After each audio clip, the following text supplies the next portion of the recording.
كبدة العجل او كبدة الخروف. تعالوا نعملها النهاردة ونقدمها كمان مع شعرية بالزبيب والخضار. تناقض النكهات ما بين الحلو والحادق هيوديها لك في حتة تانية. ده غير كمان التتبيلة اللي هنعملها اللي هتحافظ لك على الكبدة ديت وتخليها لك جوسي وجميلة وتحافظ على قيمتها الغذائية. تعالوا نسمي مع بعض بسم الله ونحط معلقتين سمنة على النار. ربنا يكفينا ويكفيكم شر النار. قولوا امين في الكومنتات. وننزل على طول بالشعرية دايركت ونقلب عليها لحد ما الشعرية ديت تخش معايا في نص تحمير. بمجرد ما توصل معايا للمرحلة ديت هننزل ببصلايه مفرومه بالسكينه. هنحط ورقتين من الغار وفصين من الحبهان ونقلب تقليبه كويسه لغايه ما الشعريه ديت تتحمر معايا وتبقى تمام التمام. تنزلي بجزرايه مبشوره. والبهارات بتاعتنا عباره عن ايه؟ معلقه فلفل اسود ومعلقه ملح ومعلقه بابريكا ومعلقه قرفه صغيره. وبنقلب تقليبه كويسه وانزلي بالميه السخنه. خدي بالك معيار الميه بتاعك تقريبا بيكون نص عقله صباع. وبعد كده بنقلب تقليبه كويسه عشان خاطر التوابل تتوزع كويس في الشعريه بتاعتنا.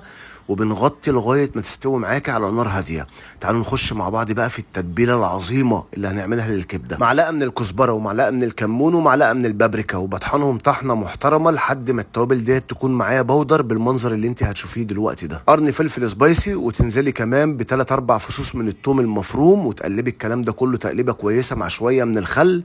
وكده التتبيله خلصت معايا. والملح ده بنضيفه اخر حاجه. وبنقلب كل التوليفه العظيمه اللي احنا عملناها ديت. وكده المارينيشن بتاع الكبده جاهز معايا او التتبيله اللي احنا عملناها. تعالوا نبص بص على الشعريه كده. بص المنظر مش عايز اقول لك بقى على الريحه والجمال وطعم الشعريه ديت بجد. تقدميها مع لحمه مع فراخ مع سمك مع كبده مع سجق مش هتقول لك لا. بنحط شويه زبيب ونسيبه يستوي على البخار. بص بقى الكبده تجيبيها من عند الجزار تكون متقطعه شرايح او لو ربنا كرمنا واحنا دابحين في البيت تتقطع شرايح تكون بالمنظر ده. ولازم تكون خارجه من الفريزر. وحذاري تغسلي الكبده. اكتبيها كده عندك على باب التلاجة. الكبده لو فيها سوائل او دم بنجيب شاشه بيضه بنحطها في ميه ساقعه ونعصرها كويس ونمسح السوائل اللي عليها.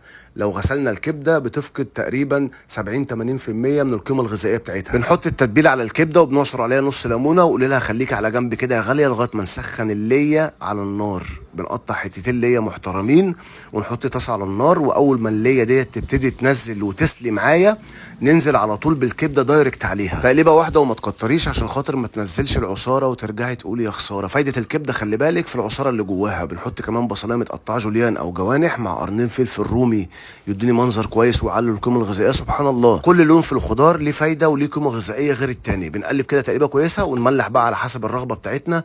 وبعد كده تعالوا نغرف الطبق بتاعنا بشكل احترافي. ودايما بقول اتجرأي كده وخش المطبخ وافرضي عضلاتك. الشيف كريم الحديدي عمل الوصفه بتاعته بثلاث خطوات. اعمليها انت باربعه اعمليها انت بخمسه. لازم يكون ليكي كاريزما وموضوع في المطبخ بتاعك. العين دايما بتاكل قبل البقى حتى لو هتحط شويه بقدونس. الكبده بتاعتنا مش محتاجه اسنان عشان خاطر تتاكل. بصوا العصاره عامله ازاي ما شاء الله. بنعمل سور كده من الشعريه وبنوسع كده سكه عشان خاطر نحط الكبده بتاعتنا. وننزل بالكبده بالمنظر اللي انتوا شايفينه دوت كده مع قرنين فلفل لونهم احمر مع نص ليمونه مع ورقتين نعناع. بص المنظر غرام يا جماعه. روعه الروعه. الف انا وشيف عليكم وكل عام وحضراتكم بالف خير. الكبده من الحاجات المهمه جدا في المطبخ بتاعنا. ولو عندنا اطفال لسه في مرحله النمو مهم جدا نعمل لهم وصفه كبده ولو مره في الاسبوع. واعتقد ان الوصفه ديت ما يختلفش عليها اتنين. لو وصلتوا لحد هنا في الفيديو ما تنسوش تعملوا لايك وشير للفيديو لان ده بيدعمني جدا. بشكركم كمان على كومنتاتكم الجميله بشوفها بنفسي. وطلباتكم بالنسبه لي اوامر. وبفكركم لو اول مره تشوفوا وصفاتي اعملوا لايك للصفحه عشان يجيلكم اشعار بكل وصفه جديده. اشوفكم ان شاء الله في وصفه جديده. والاهم اسيبكم في حفظ الله. سلام عليكم.